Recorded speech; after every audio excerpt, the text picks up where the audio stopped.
et à tous, mesdames et messieurs, les responsables associatifs, mesdames et messieurs les étudiantes et les étudiants, mesdames et messieurs les agents du département, chercheuses et chercheurs, et si je peux me permettre, chercheurs.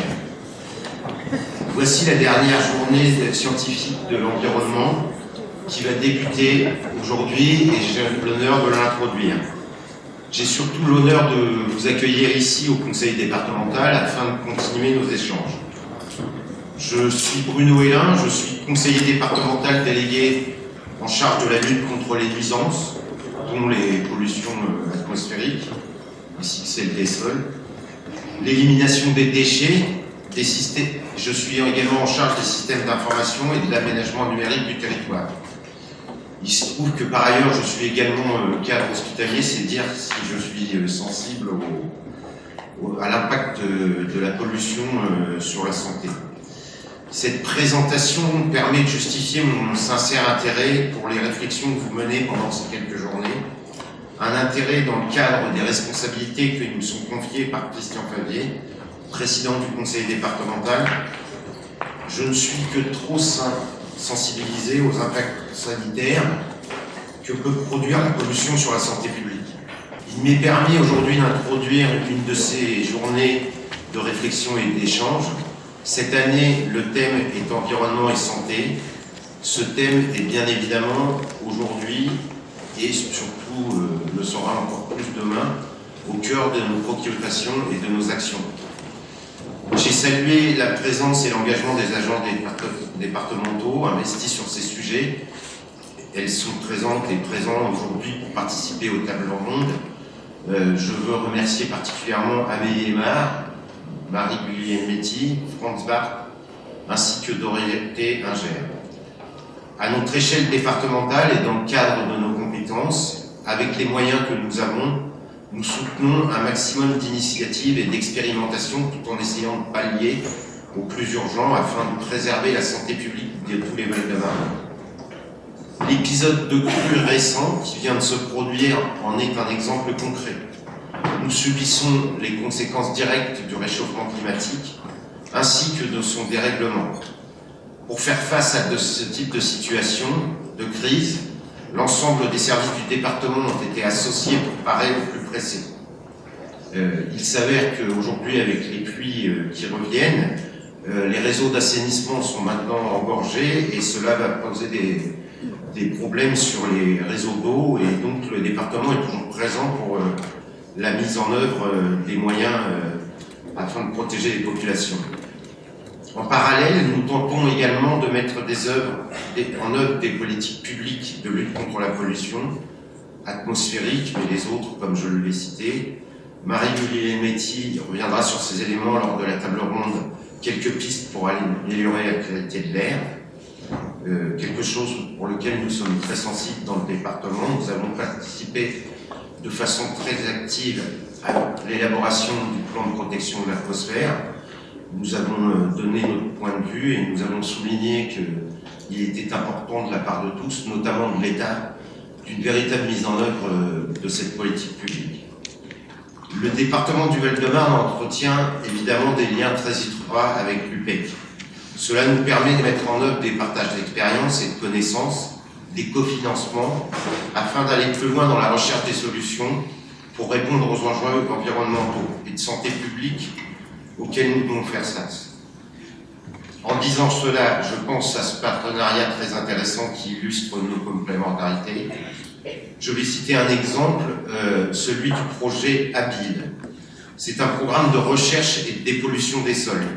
Alors que nos sols, et particulièrement dans ce département, ont absorbé depuis de nombreuses années différents polluants du fait des industries qui étaient installées et qui ont maintenant disparu, nous devons aujourd'hui, si nous souhaitons continuer d'aménager notre territoire et le préserver, nous devons aujourd'hui les dépolluer et trouver des alternatives ainsi au pillage des terres des territoires voisins.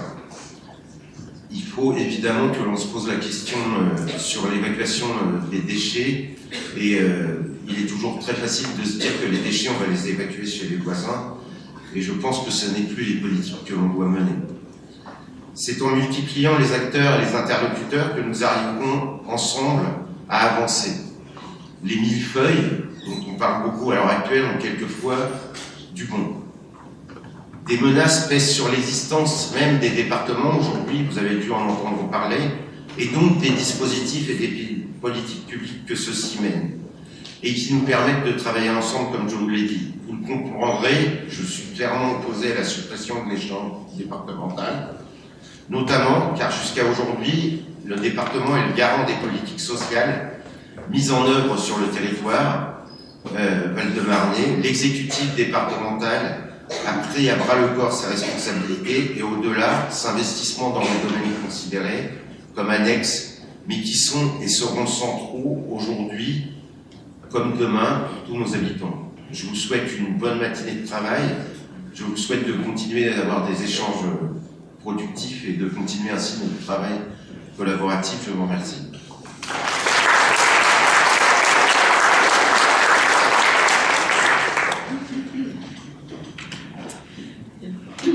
Merci beaucoup. Bonjour à tous, je suis Françoise Préteux, je suis directrice de la recherche de l'École des Ponts ParisTech et c'est évidemment un grand honneur, mais aussi surtout un très grand plaisir de vous retrouver pour ces journées scientifiques de l'environnement dans leur version 2018. Alors, je vais vous dire pourquoi je suis particulièrement attachée. Je crois qu'il y a au moins trois raisons, puis j'en ajouterai une quatrième pour faire bon poids. La première, c'est que j'aime la formule de cet événement. Pourquoi? Tout simplement parce qu'il rassemble à la fois des intervenants de haut niveau, alors qu'ils soient scientifiques, qu'ils soient acteurs opérationnels, et un public qui est largement diversifié. Donc des étudiants de master, des agents du département, des chercheurs, des citoyens, des acteurs de la société civile. Et je pense que ce côté tout à fait hybride est parfaitement fécond pour stimuler les échanges, des points de vue et des discussions qui sont véritablement nourries et argumentées. Alors une deuxième raison, c'est que j'aime la formule de cet événement par l'originalité de la co-construction universitaire et agent du département du Val-de-Marne, qui travaille en confiance, et cela depuis longtemps. N'en sommes-nous pas à la, alors j'ai compté, 29e édition des JSE. C'est dire l'importance de la collaboration sur le long terme, qui est aussi un gage de respect, bien sûr d'écoute de l'autre, des partenaires, et d'une qualité de dialogue. Et pour traiter de sujets d'importance, qui s'inscrivent effectivement dans une vision durable, soutenable, il est d'autant plus important de pérenniser de tels rendez-vous et de telles collaborations. Enfin, j'aime ces JSE parce que le forum professionnel plonge les étudiants, ils sont nombreux ici, dans l'environnement des entreprises, des structures publiques, des structures associatives, pour leur en faire découvrir les métiers et les multiples facettes. Et je pense que ça, c'est une opportunité qu'il faut non seulement saisir, mais là encore, pérenniser. Alors la quatrième raison, elle tient en fait essentiellement à la thématique d'aujourd'hui. Alors cette année, les JSE continuent d'étudier bien évidemment des sujets majeurs, et c'est très logiquement qu'après avoir traité les thèmes de la COP21, du climat, les JSE s'attaquent à ce que j'appelle moi de l'interdépendance entre environnement et santé, et on effectue des analyses, des points de vue en termes d'impact, d'enjeux pour la science et la société. Et alors voilà pourquoi ça m'intéresse autant, parce que en tant que chercheur, j'ai travaillé précisément sur ces enjeux d'interdépendance entre environnement et santé, et en particulier sur l'impact de la pollution sur la santé et sur les problèmes pulmonaires. Donc ça me rajeunit, et pour ça je vous en remercie. Donc je pense qu'effectivement ce thème aujourd'hui traité est un sujet capital pour l'humanité, et moi je retiendrai un seul chiffre, simplement pour marquer un peu les esprits. Je dirais que 1,3 million de personnes au niveau mondial meurent chaque année en raison de la pollution de l'air en ville. Bon, c'est dire. Donc il s'agit d'un problème de salubrité de l'environnement qui touche aussi bien les pays développés que les pays aujourd'hui en voie de développement. Et de surcroît, comme on dit que la santé n'a pas de prix, mais qu'elle a un coût, la pollution de l'air, ça coûte très cher. Alors par exemple, il ne vous a pas échappé récemment que la France doit verser des pénalités à l'Union européenne. Et à côté de ce petit tracas économique, bien sûr, elle doit faire face à des choses encore plus importantes, à savoir l'augmentation des coûts de l'assurance maladie pour lutter contre allergies, asthme, accidents cardiovasculaires et autres cancers liés à cette pollution. Alors en général, quand il y a un problème, on cherche un coupable. Alors le coupable tout désigné, le plus souvent, c'est la voiture. C'est facile, mais c'est pas toujours à raison. Pourquoi? Eh bien parce que on peut regarder la prise de conscience à l'échelle mondiale, et en particulier au niveau de la pollution atmosphérique. Prenez l'exemple des dernières prises de position très fortes et actions des autorités chinoises. Ce n'est pas le problème de la voiture, donc c'est un problème industriel qui est sous-jacent. Et tout cela pour dire que s'il s'agit parfois d'un impact aigu, il s'agit le plus souvent d'une exposition et d'une contamination qui est chronique. Et la question devient alors particulièrement complexe. Outre les facteurs physiologiques, bien évidemment, il y a des facteurs psychologiques. Et ceux-là, ils sont liés au mode de vie actuel et ils interviennent, à mon sens, de façon tout à fait significative. Alors ça, je pense que vous en avez déjà largement débattu lors des 2 premières journées, donc je n'y reviendrai pas. Et je dirais simplement que nous sommes ici tous convaincus que l'enjeu est majeur. Il nécessite donc d'agir à plusieurs échelles, sur plusieurs domaines, avec des acteurs qui sont différents du citoyen au politique, en passant par le scientifique. Ce sujet est complexe, car il peut requérir de passer à un autre modèle de développement économique et de comportement de chacun. Autrement dit, il y a de l'interdisciplinarité dans l'air.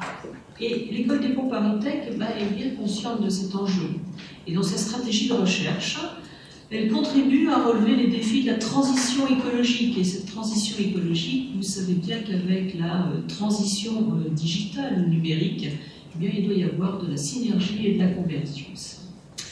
Alors, bien évidemment, on va inclure la transition énergétique, la dimension des écosystèmes, la biodiversité dans des enjeux de développement. Alors, on dit souvent durable, moi je dirais plutôt dans un contexte de résilience. La résilience permettant de faire en sorte qu'on ait pu gérer des situations de crise, donc d'urgence immédiate, mais j'allais dire que des situations de stress répétées, de manière à pouvoir prévenir justement la phase de gestion de crise. Cette stratégie globale de la recherche de l'école des ponts est en cohérence pour porter à la fois cette approche multidisciplinaire et des focalisations sur les questions d'ingénierie.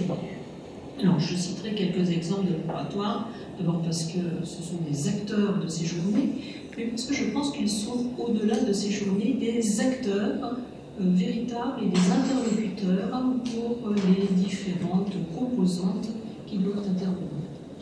Donc le laboratoire LESU, qui a une compétence, à mon sens, reconnue nationalement et internationalement sur la question des micropolluants en milieu urbain.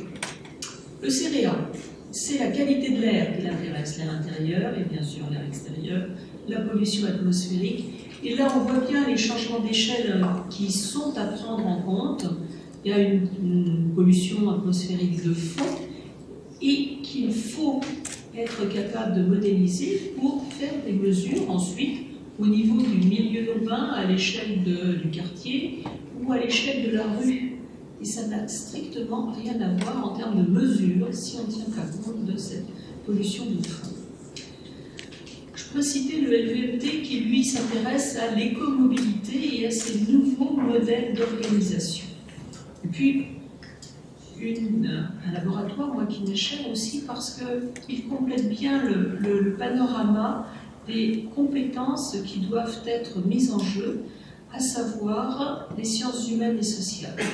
Donc c'est le LATS, qui déploie le volet d'acceptabilité pour les usagers et qui essaie de construire des outils d'aide à la décision pour les politiques publiques et d'éclairer celles-ci autant que de besoin.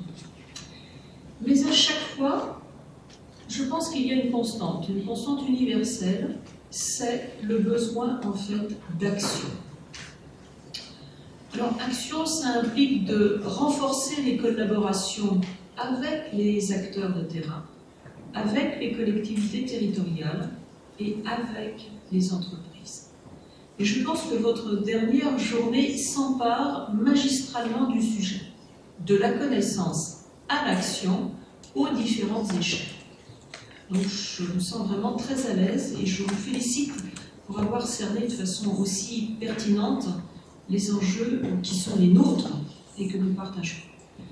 D'où une matinée que je juge très orientée autour de la place des scientifiques dans l'action. Alors, c'est presque une question sartrienne. Hein. Jean-Paul Sartre disait « L'homme n'est rien d'autre que ce qu'il se fait. Donc, agissons. » Et les chercheurs, eh bien, travaillant avec les citoyens, c'est un levier pour la recherche participative qui est actionnée. J'en prendrai pour illustration un seul exemple, c'est le programme PICRI. PICRI, c'est partenariat, institution, citoyen, recherche, innovation. Donc déjà, rien que dans le nom, on a posé le décor, on a le cadre, c'est de la synergie. On met tous les acteurs. Pourquoi? Eh bien, pour ne plus traiter les aspects de manière ou en silo, mais pour les traiter dans une approche qui est véritablement systémique. Et je prendrai l'exemple de la réhabilitation d'une friche urbaine, ou comment gérer de manière efficace des pollutions ponctuelles et protéger les populations meilleures. Monsieur l'a mieux dit que moi. Je pense que les chercheurs collaborent aussi avec les institutions départementales. Là, ils développent des outils pour l'aménagement des territoires. Et de façon plus large, ils sont capables de porter un éclairage, une sorte d'analyse, sur l'action citoyenne. Et on assiste à la montée d'une démocratie du faire qui intervient, à mon sens, à tous les niveaux, de la production à la consommation, et qui est particulièrement évidente dans le domaine de l'alimentation, par exemple, ou de l'agriculture. C'est l'émergence de la démocratie du faire, se réappropriant en quelque sorte les stratégies que les groupes industriels, de l'agrochimie par exemple, utilisent depuis un certain temps. Et un dernier volet que j'ajouterais, puisque ici il y a quand même des étudiants, c'est que la recherche nourrit la formation, elle la dynamise, elle permet de développer une offre d'enseignement qui est cohérente sur l'Est parisien, sur la santé et l'environnement. Nous avons des pôles qui sont extrêmement forts, qui sont reconnus. Elle contribue donc, cette formation, à renforcer les liens entre enseignement supérieur et formation professionnelle en lycée. Moi, je pense qu'il faut former les plus jeunes dès à présent. Donc, nous avons une responsabilité sociétale à ce niveau. Donc, renforcer les capacités de recherche publique sur ce sujet de la santé et de l'environnement sur Paris-Est, et notamment sur les questions de eh bien, comment faire. Les structures comme le ZUEFLUV, le LABEX, Futur Urbain, notre Institut de la transition énergétique, Efficacity, sont autant d'instruments à côté de nos universités, grandes écoles, lycées, pour coordonner cette montée en puissance sur l'Est parisien et faire que la fertilisation croisée, recherche, formation, innovation puisse se renforcer avec les collaborations des acteurs de terrain, les collectivités territoriales, les entreprises. Donc, je vais conclure en vous disant, place à cette journée des JSE qui nous interpelle tous. Alors, je vous laisse le soin, bien sûr, de poser le problème avec toute la rigueur scientifique, d'esquisser les voies d'avenir les plus prometteuses et les stratégies collaboratives, bref, de favoriser l'information, la formation, la conscience pour des actions qui seront partagées. Permettez-moi de remercier bien sûr le département pour son action, les établissements universitaires, bien sûr UPEC, Université Paris Diderot, l'École des Ponts Paris Tech, et puis leurs bras armés, j'ai cité le ZUEFLUV, les laboratoires, l'ISA, les US, Soléo, CERT, IPGP, etc. Donc merci également à la nouvelle équipe, alors qui s'est mise en place cette année, et qui a été un élément déterminant de la réussite de ces journées. eh bien, ce dynamisme, cette jeunesse signe pour moi la pleine santé des JSE 2018 dans un environnement de saine stimulation. Je vous remercie.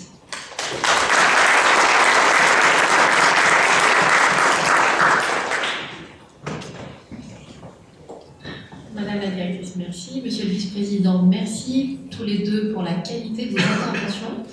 Que rajouter par rapport à ça? Vous avez magnifiquement introduit cette matinée. Je retiendrai complémentarité, approche systémique, locale, acteur et action. Et c'est vraiment ça, effectivement, le mot d'ordre de la journée. On a vu globalement la première journée les constats, la deuxième journée on était sur quelle place pour chacun, quelle place de la réglementation, et effectivement, voici venu le temps des solutions, et des solutions construites ensemble et en complémentarité. Donc nous allons tout de suite commencer par un premier exemple qui est le projet PICRI. Donc je vais demander à Franz Barth et Mathieu Bagard de venir me rejoindre à la table.